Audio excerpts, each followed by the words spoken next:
How does Jackie's chase work behind the scenes in Secret of the Mimic? Let's check it out.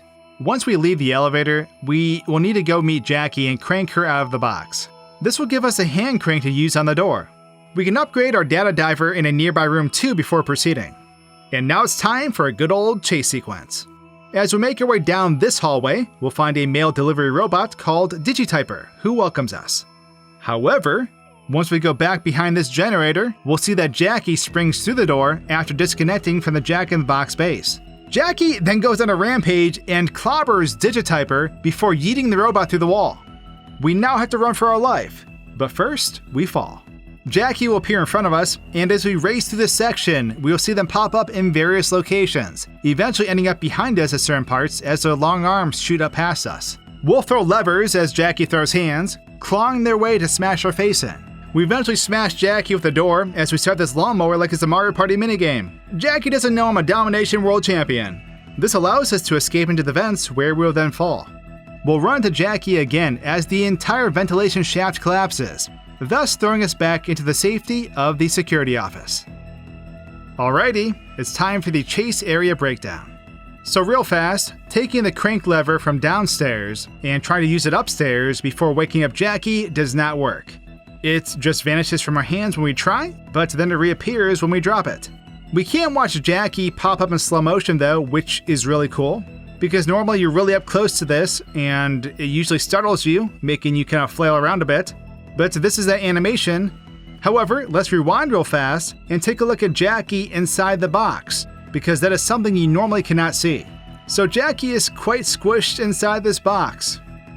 This cannot be comfortable.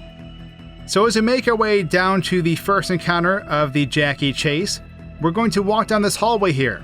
And I want to point out that these windows right here are not real. So it appears to be a 3D space. However, this is an illusion to help with game performance.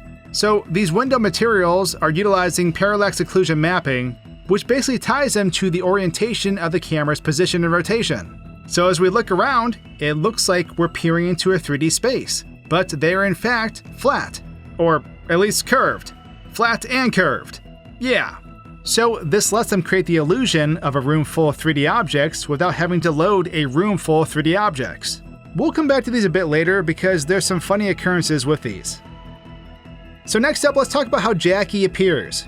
So when we start that generator, we cannot see Jackie appear in the hallway. However, if we move the camera, we can see Jackie just loads in, and she is all sorts of stretched out. Her hands then begin moving towards the door, and then her head will follow afterwards. Now this whole confrontation is really fun to watch in slow motion, because normally we only get to see it from this fixed perspective. We're trapped in this corner and can't move until Jackie frees us. But let's look at the male robot getting thrashed from a different perspective. Watching this in slow motion is really fun. And I gotta say, the wind up and throw by Jackie is just perfect. As we follow Digityper through the wall, we'll see they strike it and then disappear. But the truth is, there is already a copy of them down below. So let's quickly talk about that down below area. We can see there's a hallway, and if we try to go into this hallway, the entire section will begin to collapse. Even if we could make our way down this hallway, it leads nowhere, as you can see as I fly the camera down there. Now down below, once we come to, Jackie will appear in front of us and climb upwards, eventually vanishing. And we of course can watch this in slow motion to appreciate the animation that went into these. In the next section, she'll drop way down. Now this model is a bit different because this Jackie does not unload when she gets down here. Instead, the animation stops on the final frame and the model stays down here like this. Out of bounds, we can find Jackie T-posing without her lower half. We can also find a data diver too, and it's in a default pose as well. While we are out here, you can take a look right now to see the entire chase area, or at least the sections that are loaded in now. But this is what the area looks like from out here. So trying to explore beyond these cells that we see Jackie in basically has nothing. There's just a platform and a pit, and nothing else. If we bypass Jackie's first trigger, we won't see her in any area until we throw this switch on the wall. That's when she appears up above. This Jackie up above just climbs up and goes through this black barrier and then unloads. Now, in this next section, I tested lots of ways to break the game. So let's talk about some different scenarios.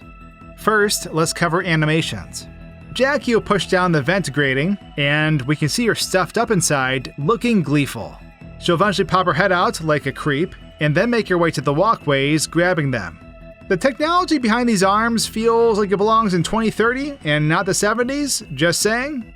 Her hands then normally shoot past the player as they run, and her animation is influenced by the player's movement. In this case, I let her play out her whole animation while I stayed on the elevator. She, of course, just destroys everything.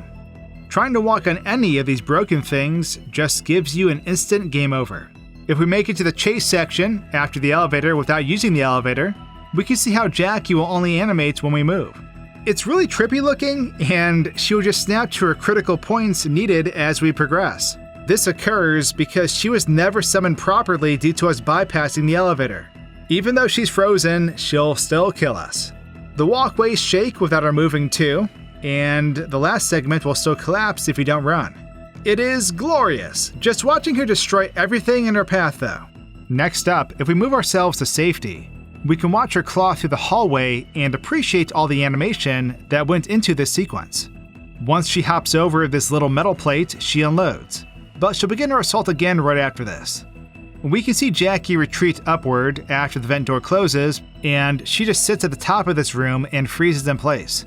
There's a vent in front of her that goes nowhere, and if we warp the player up here, we can walk around. Same with the scaffolding on both sides of this room. Up ahead, Jackie will come out of a room, and we must close a door on top of her to stop the assault temporarily. She will eventually free herself, but she has two paths she can take. One is where she goes to where you came from, and then freezes in place like this. The other, she goes to where the generator is, and will end up frozen in this pose. If we get into the room before she spawns, we can walk around. None of the shelves have collision, and we can see the vent up above is fake. If you're anywhere in these rooms when she reaches her final destination, you'll instantly die. Which, yeah, totally sucks. In case you were curious, Jackie's jump scare takes place out of bounds. So when we die, we get warped out here for the animation to play out. And that's why the background turns black. Here it is in slow motion though as she chomps her face. Now, in this next vent, we have these little slivers of rooms down below us. And what's kind of funny is that these materials used to simulate bigger rooms actually have developer text still on them. The images are mirrored in some of these mappings throughout this intro to the game, but we can find the word preview tiled all over the floor. So this was never fixed. And you can actually see this in game without hacking the camera by looking through this vent cutaway here. Glorious!